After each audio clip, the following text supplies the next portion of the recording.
segundo ejemplo tenemos para cuando nosotros vamos a hacer otro programa o otro ejemplo, pues entonces tendríamos que hacer otra programación.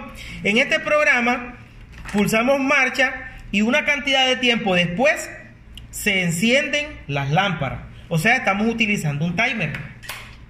Entonces, previo a eso, tenemos que cargar el programa. O sea, nos vamos a herramienta, nos vamos a transferir de PC a Logo y nuevamente yo lo voy a dejar así para que ustedes practiquen entrar y salir. Pero aquí, si yo estoy en la fábrica, yo directamente lo agrego a lista y él ya lo determina como su lista de contactos de PLC y ya no necesito estarlo agregando cada vez que yo llegue allí. Pero para que ustedes practiquen, yo lo voy a dejar así. 1.92, después sigue. Me equivoqué aquí, puse 1.98. Es 1.92, después sigue 1.68. Después sigue 001, se pone el último dígito y el 1 acá. Entonces probamos la conexión, esperamos que nos aparezca el chequeo allí. Después de que nos aparece el check, ¿verdad? Le damos a aceptar para que se vea allí, ¿verdad? Cuando él comienza, no le he dado a aceptar. Cuando él comienza a buscar el logo, ahí está buscando el logo. Nos pide la contraseña, ponemos la palabra logo, le damos a aceptar y comienza a buscarlo, lo encuentra y comienza a transferir el programa. De tal manera que cuando comienza a transferir el programa, nos pide ponerlo en modo stock.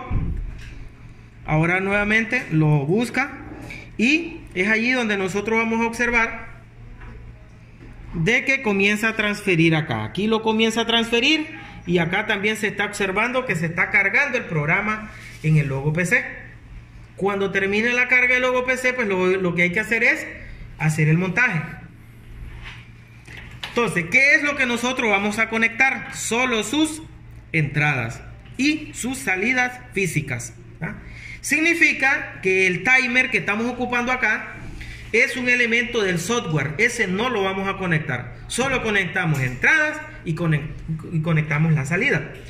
Esto, ¿verdad?, nos va a ahorrar un sinnúmero de elementos porque contadores y timer no los conectamos. Entonces veamos. ¿A dónde vamos a llevar nuestra I?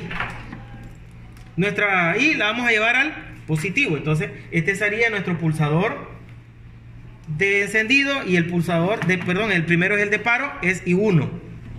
Después sigue I2. Y I2 lo conectamos acá.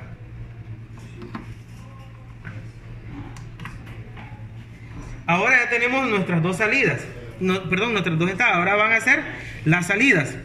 En las salidas yo voy a decidir qué polaridad lo voy a hacer. Entonces, si decido hacerlo con el pulso negativo, recuerden que estos dos están en conexión. Esta primera salida va a ir ¿a dónde? La primera salida pues va a ir a la primera lámpara. Como estamos usando un pulso negativo, va a ir acá. La segunda salida a la segunda lámpara. La tercera salida a la tercera lámpara. Después cada una de ellas lo voy a cerrar ¿dónde? En el pulso positivo. Entonces esta viene el positivo y de aquí puedo hacer un puente para cada una de ellas.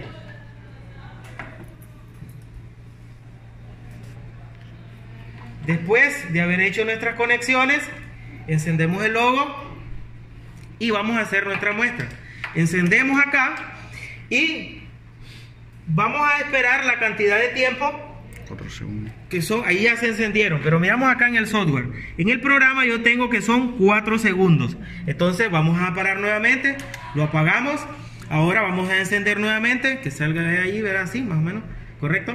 Encendemos ahí dimos el pulso, 4 segundos después, las lámparas se deben encender. ¿Estamos bien? Entonces, ahí terminamos este video, cortamos por favor.